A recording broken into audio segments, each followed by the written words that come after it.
Olá, bom dia pessoal, tudo bem? Hoje é 4 de abril, sábado, dia lindo, para pegar um solzinho, mas se forem sair, saiam rapidinho, sozinhos e quem sabe praticando aquela meditação da caminhada ou da corrida. Mas eu fiquei pensando, esse é um vídeo extra que eu vou colocar para vocês. Eu estou pensando na questão da mudança de hábito, né? Que nos exercícios de cada semana, geralmente ele sugere a gente mudar um hábito que a gente já tem, assim como se fosse condicionado no nosso comportamento, na nossa mente. E, na verdade, tem relação com o tema da primeira semana, que é viver no piloto automático. Aí eu fiquei estudando um pouco esse assunto, porque também tem interesse do ponto de vista da neurofisiologia, que a gente trabalha, da, da função do cérebro e como que, na verdade, como são formados esses hábitos. E aí a gente tem diferentes tipos de hábitos, né? E hábitos, na verdade, comportamentos, né? Alguns são reflexos, outros são mais conscientes. Os reflexos seriam inconscientes. Mas como é que se eu reconheço que eu tenho um hábito ruim, quer dizer, eu quando confrontado com algum assunto eu estouro, sou agressivo, ou eu não presto atenção na pessoa que está falando. Todo mundo, todos nós temos hábitos que gostaríamos de mudar, mas tem hábitos que a gente não conhece ainda. Então vem a pergunta: é fácil mudar um hábito, bom ou ruim? Seria muito interessante se a gente conseguisse ficar consciente desses hábitos, principalmente os ruins, e a gente desenvolvesse uma resolução de mudar um hábito ruim, substituir por um hábito bom. Se eu sou egoísta, eu me tornar um altruísta, por exemplo.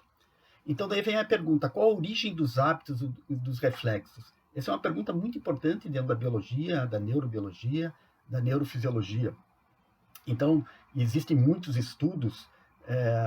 Então, se a gente pensar nos comportamentos mais simples ou nos hábitos mais simples, que são aqueles de sobrevivência, você teria os comportamentos ou os reflexos não condicionados, se vocês lembram disso. E os exemplos, tem vários exemplos em invertebrados. Então o grupo do Eric Kandel, que estudou praticamente a vida inteira o comportamento da aplísia, que é uma lesma do mar, um organismo bem simples, com poucos neurônios, e bom para estudar as bases neurais de determinados comportamentos. Então o Eric Kandel, inclusive, ganhou o prêmio Nobel por causa disso, porque as bases da formação desses hábitos, desde os mais simples e depois até os mais complexos, eles têm uma mesma origem celular. Então, por isso que é interessante essa linha. Mas tem os comportamentos que são os condicionados. Aí, que normalmente você aí estuda isso em vertebrados, aí a gente automaticamente lembra do Ivan Pavlov, os experimentos famosos, experimentos de Pavlov com os cachorros, os reflexos condicionados. Então, na verdade, no cachorro ele estudava o complexo não condicionado, o incondicionado, onde ele apresentava um pedaço de carne. Desculpe que eu interrompi um pouquinho, que fui atender o flip ali. Bom, então, os reflexos condicionados. Então, o incondicionado, o Pavlov mostrava a carne, o cachorro salivava. Mas aí ele começou a parear, por exemplo, ele mostrava a carne, tocava o sino. Mostrava a carne, tocava o sino, e ele repetiu essa estimulação por várias vezes, e chegou um momento que o cachorro aprendeu. Então, o reflexo condicionado, o hábito condicionado, ele envolve aprendizado. Então, você já supõe áreas superiores do sistema nervoso ou do cérebro. Nos reflexos incondicionados, normalmente são reflexos medulares ou do tronco cerebral. Então, o reflexo condicionado é aprendido. Então, chegou no momento que ele tocava o sino e o cachorro salivava, sem ser apresentado para ele o estímulo não condicionado, que seria o pedaço de carne. Então, essa seria a origem dos hábitos. Então, na verdade, tudo começa como um pensamento, né? Então, um reflexo condicionado, ele sempre começa com um pensamento. Então, se a gente for extrapolar para a vida diária, quando a gente opera no piloto automático, a gente na verdade, é composto de muitos desses reflexos. E talvez talvez na população geral, eu posso me incluir também, a gente tenha mais reflexos incondicionados, a tal coisa de viver no piloto automático, que a meditação mindfulness tenta atacar esse problema. Então, tudo começa com um pensamento. E o pensamento ele gera um padrão de ondas cerebrais. Essa já é uma área interessante da neurofisiologia que está surgindo agora. E esse padrão de ondas cerebrais, inclusive, elas são emitidas do cérebro, podendo se espalhar. E aí, enfocando um pouco da física quântica, a gente teria aí, por exemplo, alguns especulam uma psicosfera próxima da atmosfera da Terra que uniria esses pensamentos. E como cada pensamento gera um padrão de onda característico, com frequências maiores ou menores, quando você emite pensamentos bons ou ruins, então esses pensamentos se espalham. Então o cérebro, nessa hipótese, o cérebro funcionaria como uma antena transmissora e uma antena receptora. E normalmente a gente capta, como numa rádio, as frequências que são afins aos nossos pensamentos. Então a ideia é que qualquer pessoa, qualquer um de nós, a gente tem uma forma de pensar, dependendo do seu estilo de pensar, você está emitindo pensamentos bons ou ruins. É claro que isso aí não ocorre continuamente durante o dia, mas às vezes a pessoa tem predominantemente, sei lá, uma pessoa pessimista.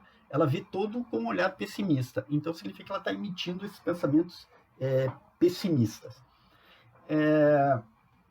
Então, a ideia é como que a gente pode reconhecer isso. E daí entra a meditação mindfulness como uma ferramenta. Então, por exemplo, dos pensamentos bons e ruins, imagine essas formas de pensamentos ruins, crueldade, cobiça, inveja, escárnio, melindre, mau humor. A gente conhece pessoas assim. A gente, às vezes, convive com pessoas assim e, na verdade, a gente nota que, às vezes, essa pessoa não muda durante anos. Né? Às vezes, você não encontra a pessoa por muito tempo e vê, e ela continua com aquele padrão de pensamentos. Então, isso é muito forte no cérebro. E aí, aqui, outra questão interessante dentro da neurofisiologia, a gente sabe que existe neuroplasticidade. Então, os circuitos se modelam.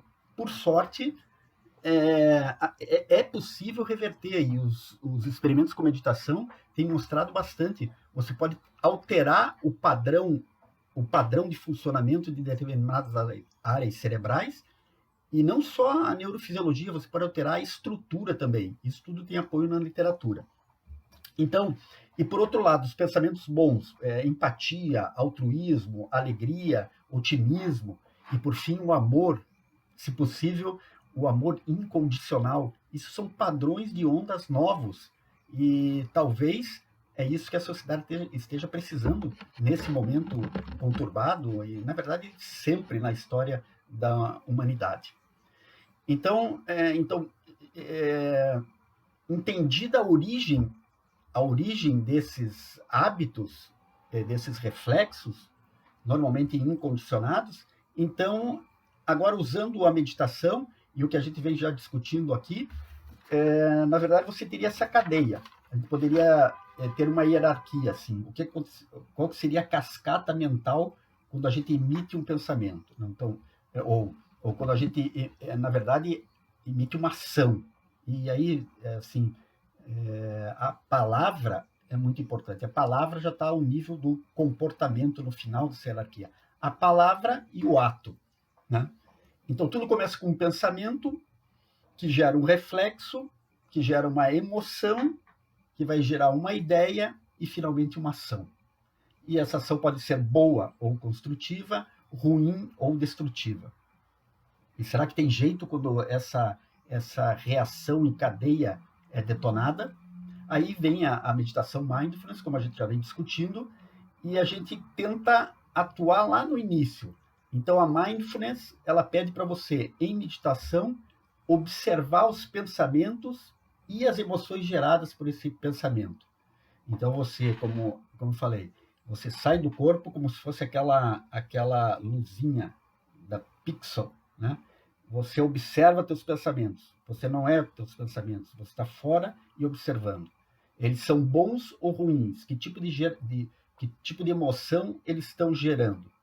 Então você observa em meditação e evita, e você corta essa cadeia. Então você evita que aquela emoção determinada, se for uma emoção ruim, e você percebe, julga como ruim, você evita que ela plasme uma ideia e que desencadeie um determinado comportamento. Então, se você, por alguma razão, sei lá, uma trancada no trânsito, você fica muito irritado, mas se você já acionar esse padrão de observação, você imediatamente interrompe. Não, eu não vou fazer nada. Deixa essa pessoa passar, deixa ela se acalmar e nada acontece. Então, você bloqueia aquela reação.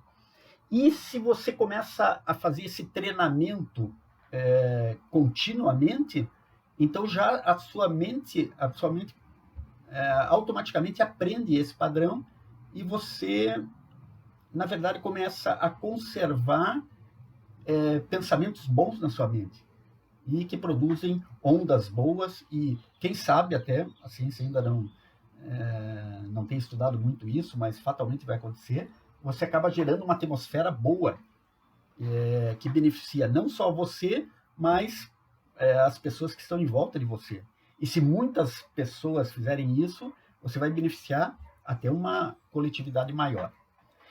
E outra coisa que está bem definido na ciência, e provavelmente vocês já sabem disso também, é que esses pensamentos ruins ou bons, por exemplo, se você é um pessimista crônico, você está afetando a sua própria saúde. Isso é, o padrão de pensamentos tem consequências sobre a nossa saúde.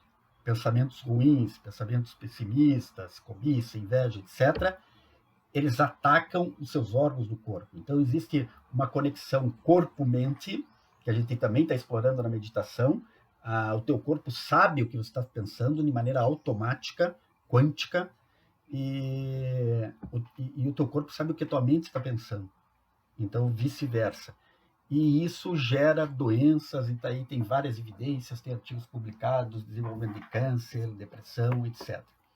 E, por outro lado, bons pensamentos geram boas ondas mentais, empatia, altruísmo, alegria, e isso tem consequências boas para a sua saúde. Aí tem vários trabalhos mostrando a imunidade melhora, o teu estado geral, sistema circulatório, estado de ânimo. Então, tem consequências muito benéficas para a saúde. Então, é isso.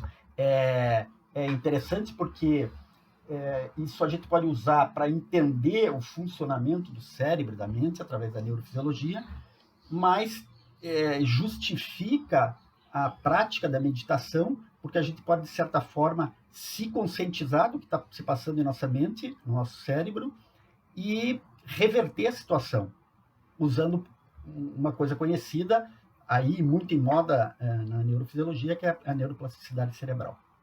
Então é isso, pessoal. Eu fiquei com isso martelando na minha cabeça até que eu decidi fazer esse vídeo. Então esse é um vídeo extra. E domingo ou segunda eu já coloco para vocês ou a terceira semana para alguns ou a segunda semana da nossa meditação.